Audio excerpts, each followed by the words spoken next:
everyone. Hello. Hello, Michael. Hello, Shira. Hi. Donna should be joining as well. Hi. Hello.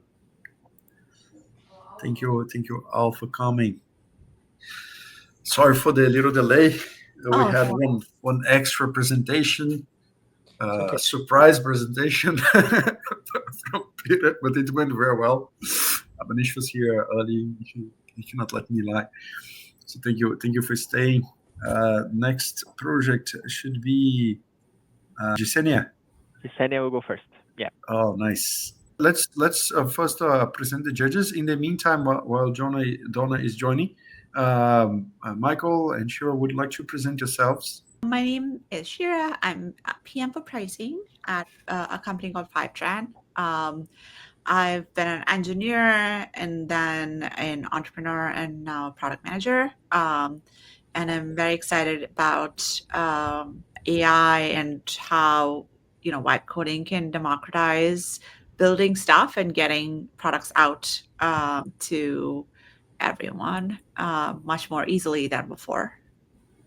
Wonderful. Thank you very much for joining us. Hi.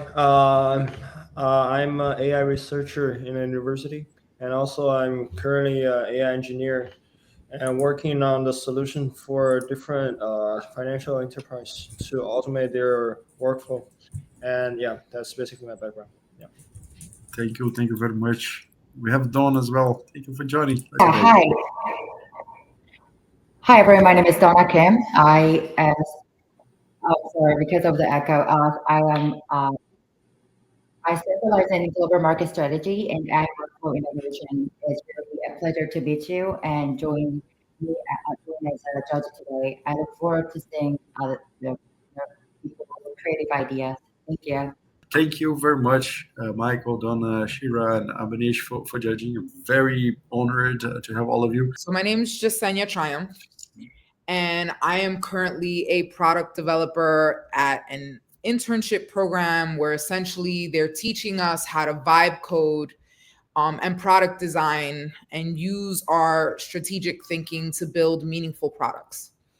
The product I'm presenting today, it is pretty amazing. But what I'm going to present today, I'm really excited about. At the beginning of April, I was diagnosed as pre-diabetic. So when we began the process of picking our projects, they were like, what are you grappling with right now? What are you wrestling with?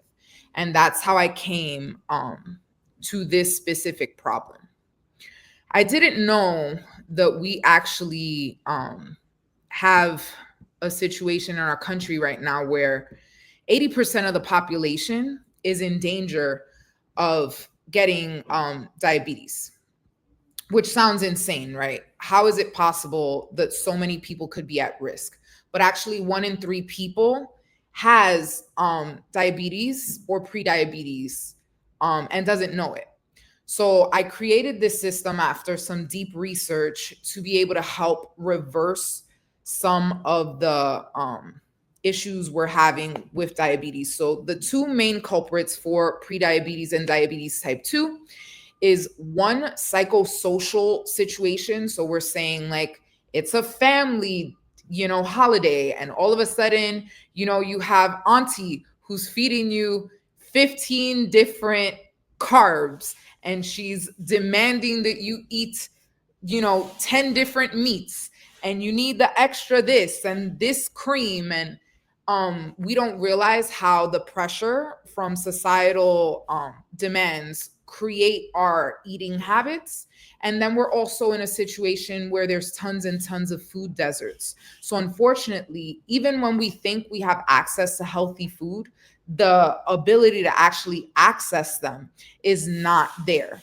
We may have certain staples, but not the things that are really going to get our health in line. And everything that's being marketed as healthy, a lot of times has additives in it. It has extra sugars, and all of those things add up. We're also just drinking in our calories and our sugar intake.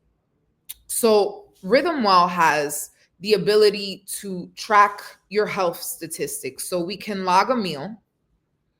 And as you can see Here you'll see different types of meals. You can plug this in manually, or if you don't know the information, you can find it.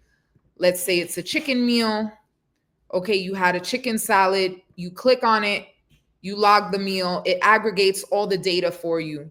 And then you'll be able to see your health metrics for that. You'll be able to track what it is that you've been eating for the week or for the month. This is all data that you can give to your doctor when you go to your next visit, and they'll be able to see your health insights and say, okay, I see you've been making progress in your eating. I see that your sugars haven't been as high. Or they might say, oh my gosh, even though you are still eating healthy, somehow your sugar is still spiking. We might need to adjust your meds.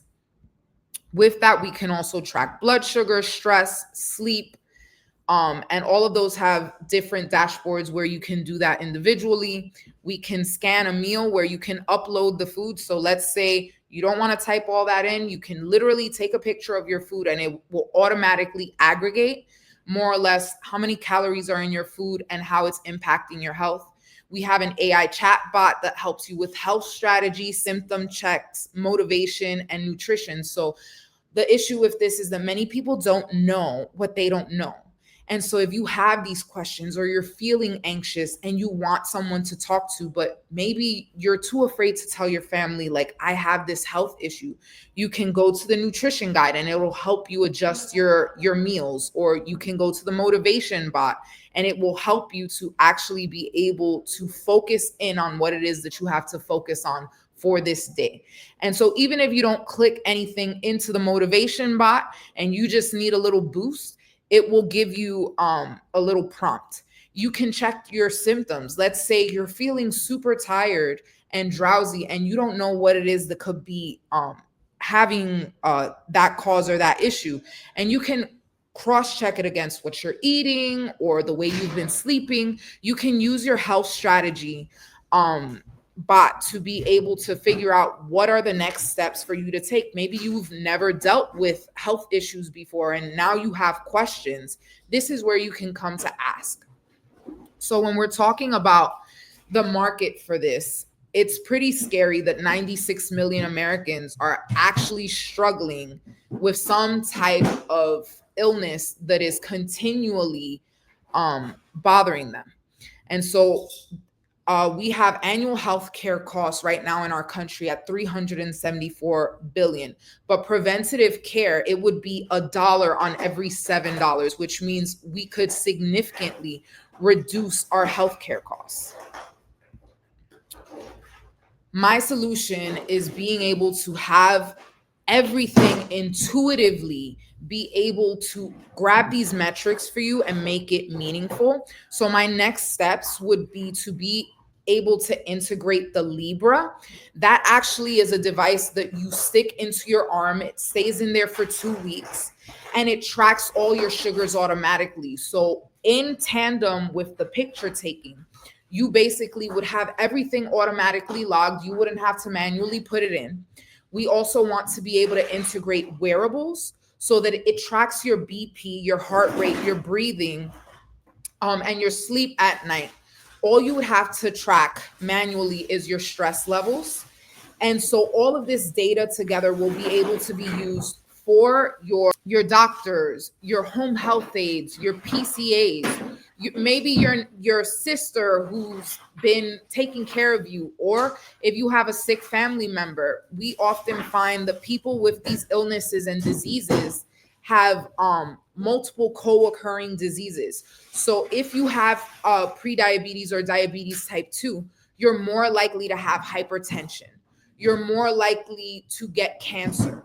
And so if we're beginning to adjust our health issues with our eating by taking healthy supplements and in tandem with our doctor's support, then we can actually begin to make a dent in this healthcare issue. My structure for my architecture right now has been using OpenAI, Anthropic, and Mistral. So we have an API fallback system to be able to speak to you directly, kind of like having a friend in your pocket. We have a business to business system that would have a structured model where we have different pricing systems for different businesses, and it would take a specific amount of money, obviously, $250K just to be able to get the Libra 3 and the wearable integration started. This is kind of like regenerative health. This is manual stuff that for most people feels super overwhelming, but we're trying to make it intuitive. We're trying to make it tangible, easy, so that anybody can do it and anybody can track it. I hope you like my product, and if you have any questions, you can let me know. Oh, that's wonderful. I'll be calling the judges. I'm going to give space. Abanish, Donna, Michael, Shira, please let me know about your questions and feedbacks for Jessenia. Yeah, I'll start. Hey, Jessenia, nice presentation. I love the product. I love the idea. I love the vision about that 7-to-1 ratio you mentioned, basically about kind of getting so much preventative on that side, basically that people don't have to kind of go for the extreme of spending on the healthcare side. A couple of questions on the product itself. Do you have any customers right now in terms of daily active users or monthly active users, trying to understand if you are able to kind of get some sort of data guidance from the customer segment itself? Yeah. No, I haven't begun beta testing yet. I'm the only person who has used it up to this point. At the beginning of my journey, I was at 212 pounds. Since beginning this journey, I have reduced my weight to 176 pounds. So I've lost 32 pounds just tracking my health metrics with this app. So I know it works personally. When we're talking about all of these different things, I want to be able to get it HIPAA and HL7 approved. And those take certain cybersecurity measures because I want to be able to make sure that people's health data is protected. And that's a big part of why I'm trying to make sure we get the investment necessary for that $250K to make sure the cybersecurity is tight before we even bring in test users, because we want to make sure all their health data is safe. The other question you mentioned about the OpenAI integration, but obviously, as you know, the stack is like tech stack is still innovating. Overall, Gen AI is still kind of getting to a point that we can slowly trust it. But when it comes to the health matters, basically, I'm just trying to understand your perspective. Like there are definitely false informations on the web, which the crawler tries to crawl. And what is your sort of thought process on kind of preventing not spreading misinformation when it comes to health, right? Which is like a big sort of safety check. Just trying to get your vision on that. Yeah. Well, first of all, I have a multi API fallback system. So it has to go through multiple APIs before it produces the data. That's why it has that little delay. So it goes through OpenAI, it goes through Gemini, and it's double checking the information.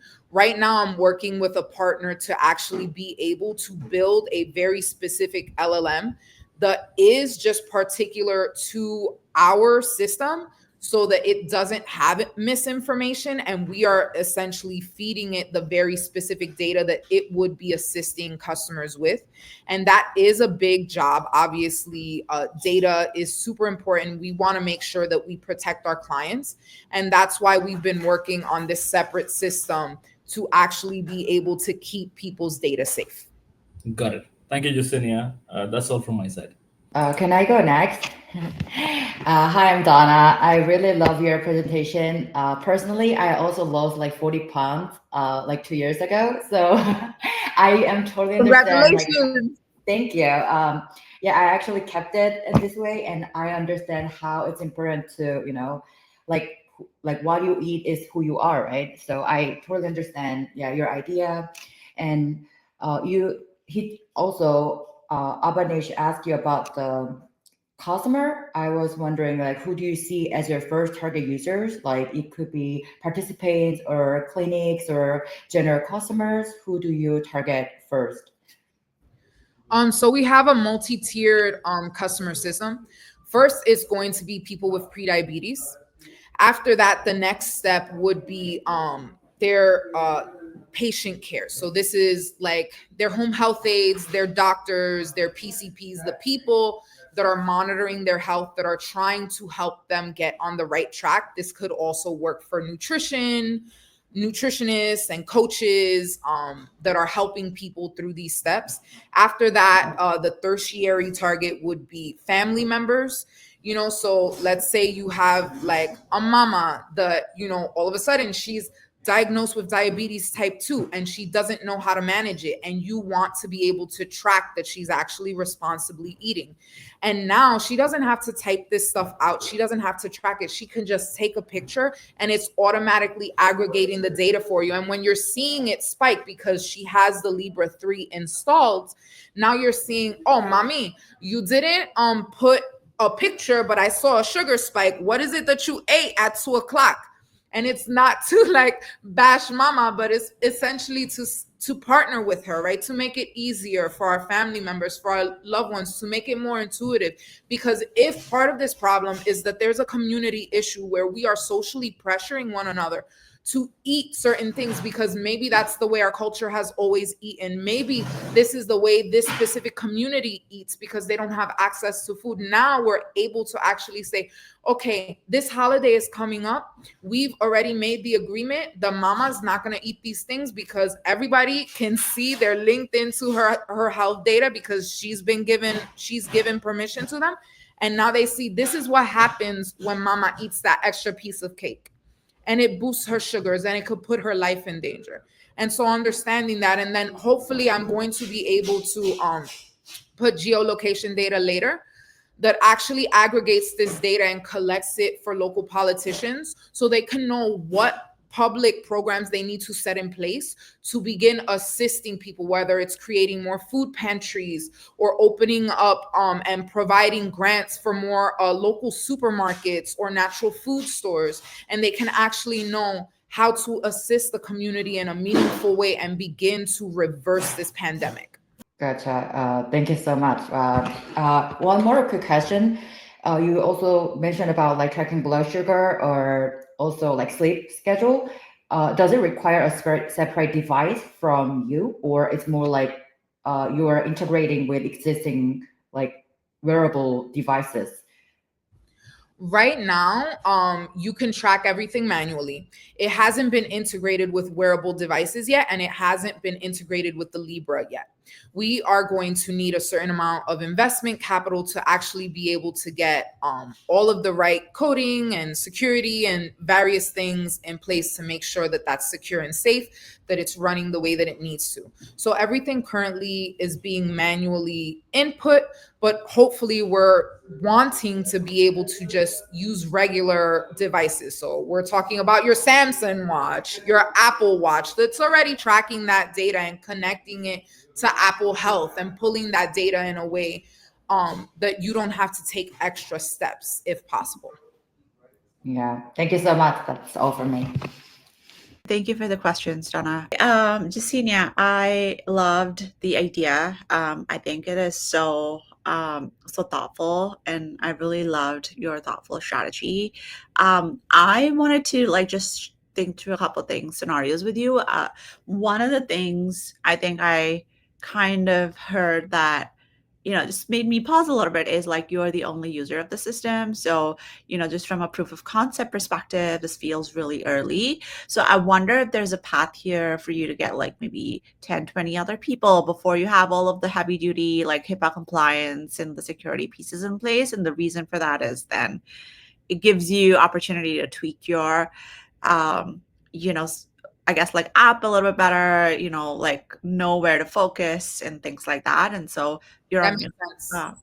yeah. So I think like even before doing any of the heavy duty like compliance pieces, maybe like you're sharing health data, not like through an app, but like maybe, you're checking in with them like manually via like an email, like at the end of day, every day, like over 10 participants type thing could potentially, I guess, like give you more data, I'm guessing, right?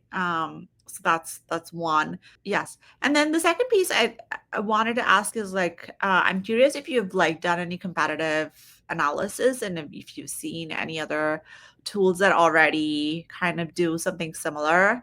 I think MyFitnessPal is definitely in the space, and I know like there are quite a few. Noom, for instance, comes to mind, and so I'm curious like how your app stacks against those. Yeah, I did competitor analysis.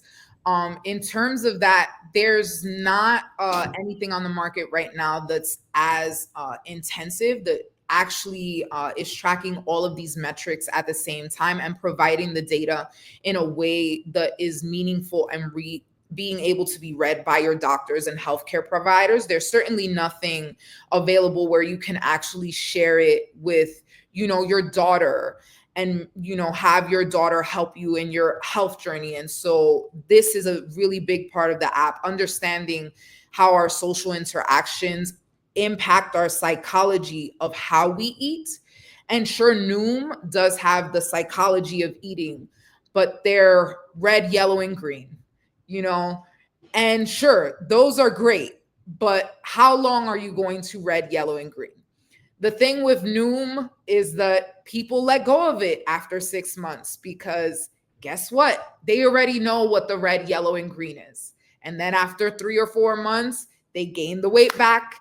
And then they're like, maybe I should try it again. And so there's this cycle of breaking. But because it would be integrated with the Libra and the wearables, it would have this data that is continually being produced for your doctor. So it's something that's going to be used in tandem with your medical care team to ensure that you're continuing on your journey of health, and it's monitoring your spikes so that you can actually begin to reverse the changes. You can see, on this day I ate XYZ and this is what caused that. It's not this idea of like, I think I XYZ, and like if we're thinking about ailing and aging parents, right? A lot of times they can't remember things, or somebody has multiple illnesses and they have so many medicines to track. But when you have something like this, that it's more intuitive, they don't have to fight to think about how to manage their health. It's there for them to support them. And with the AI chatbot, which is something that none of the other ones have, you can actually ask questions that maybe you would be afraid to ask a coach. The pre-diabetic apps that I've seen, I haven't seen any for pre-diabetics. I've seen for people with diabetes, and they're pretty basic. They track your sugars. They may or may not track the pictures, but oftentimes it struggles with aggregating the data for that specific meal, and it confuses it. And then it doesn't aggregate the data correctly for your doctor. And it's not personalized. You can't talk to it. You can't ask it for help. And so being able to ask those questions like, I don't know, are grapes going to spike my sugar? Yes, they are. And the AI bot will tell you, or if you're like, I don't even know where to begin, I feel so overwhelmed. And it'll help you walk through a meditation process where you're able to do steps 1, 2, 3 and walk you through the process, rather than you having to call Donna to say, hey, can you help me with this? I don't know what I'm doing right now. I think that makes sense. Thank you so much. Yeah, hi, I'm Michael. I really like your product. I have a couple of questions. So nowadays there's kind of like many apps like really help people to monitor their like calorie or their like the food they're eating, right? But I see your like differences. You're targeting on the pre-diabetes for the people who have issue with the pre-diabetes, right? So if you target this group of people, the accuracy level will be totally different for other purpose, right? Because for other purpose, maybe they're just using it for losing weight, which means actually sometimes you're wrong a little bit, it's okay, it's fine. But for pre-diabetes, which means you not only need to record like what food have they eat, how many like sugar have they input, and also you need to monitor their blood sugar, right? The blood sugar level. So the question I want to ask is, have you got any test on the accuracy? Accuracy including the accuracy of the data. For example, if you want to gain the data of the blood sugar, how accuracy can the blood sugar data can it be? And also, speaking of the analysis of the food, your intake, how accuracy can you like monitor like how much a food gonna cost, like the difference to the blood sugar, and also what can you how you determine is it normal or abnormal for a blood sugar for a different person? Yeah, that's my question. Okay, so first with the Libra API, they have the specific technology that has already been perfected to be able to track the blood sugars.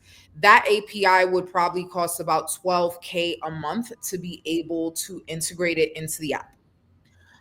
We're currently using Nutritionix and Food Secrets to be able to produce the recipes and aggregate the nutritional data on the average meal. So it would automatically input your calories. That's why I had that ability to be able to type in your meal in case you don't know, because the average person doesn't know how many calories a lamb gyro has, but you can put it in and it automatically aggregates it according to the average. And then it's going to connect to the blood sugar spikes and you'll be able to aggregate essentially what the differences is and how it's influencing your health. Obviously, we all know that while things more or less are the same between people within certain age ranges and certain demographics, people within a certain age range are going to have a specific level of sugar that they usually have. And once it crosses the line of 4.6 or 4.7, then we're beginning to get into pre-diabetic territory. Once we cross 5.6, then we officially have type 2 diabetes. And it's at that point where we need to work with them to reverse it. That's why the integration of the Libra 3 is so important to this product, because it's actually going to be able to aggregate that data accurately. And we already have the Nutritionix in place where it's aggregating your meal data accurately. Yeah, thanks for your answer. And I'm kind of so basically your software is not really customized to single like user. It's actually customized to a group of people who have the similar age, right? The data is going to be to the specific user once they begin inputting their data.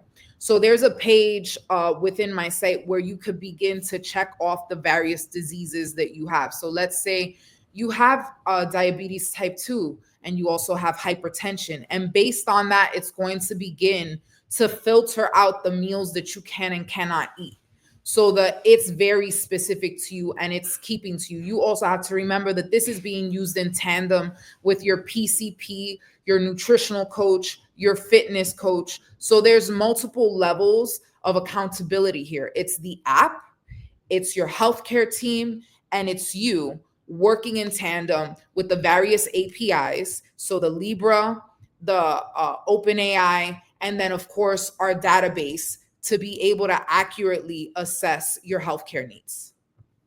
So your analysis is mostly based on LLM instead of some rule-based system, right? It is a rule-based system. We set up guardrails in place to make sure that it doesn't put out just whatever random data, as the chatbots can often do. And I did a lot of research to be able to do that. But the fact of the matter is that this health stuff, it is general.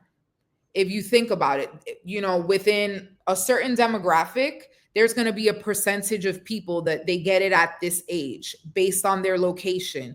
So all of this data, which we can get from public health sources and government sources and from medical sources, we will be able to pull. And that's why we're trying to build our own LLM system to be able to make sure that we're pulling the right data, the data that's meaningful to the user. Okay, thank you for your answer. Of course. Thank you so much. Nice. Great questions. Well, Jessenia, thank you very much for presenting today. Thank all the judges for the feedbacks. I don't think I see your project in Artisan. Did you submit already, or are you looking for applying for the Vibe Coded grant? So you come here, pitch your project. We still have a few slots for today. Okay, so if you're watching this Vibe Pitch Day of luma.com/Vibe Pitch 2. There are a few slots that you can grab here, and you just need to fill up this project pitch application. Even if you don't have your project in Artisan, okay, you can submit it very quickly. In 5 minutes or so, you can submit, and then you can come here, present. Venture Miner Funds for Vibe Coder. It's a grant fund where we give all of these projects match funding opportunities. If they are created, if they are voted well enough, and you're in the top, they can get approved for receiving match funding. In this season 5, we have 5 amazing projects that were created, and they are raising and getting revenue or like more than $30,000, $20,000, $5,000, $7,000 plus matching plus prizes. This is a great platform to fund Vibe coders like you. And people, let me do a very important highlight here. These projects are non-technical, okay? These projects came from common people, common creators like you that are not super software engineers. Maybe they have 1 or 2 devs, but most of these projects, they use AI, generative AI for coding that we're calling Vibe coding, and they can go to market. They can start making sales. They can even raise capital. Okay, so this is possible. This fund is closed for outsiders, so only community members can come. So for you to join the community, you need to attend to one of our free bootcamps, workshops, meetups. So you need to come here, pitch your project, submitting the form. We have this form for project application. So if you want to come, apply your project and pitch, this is your opportunity.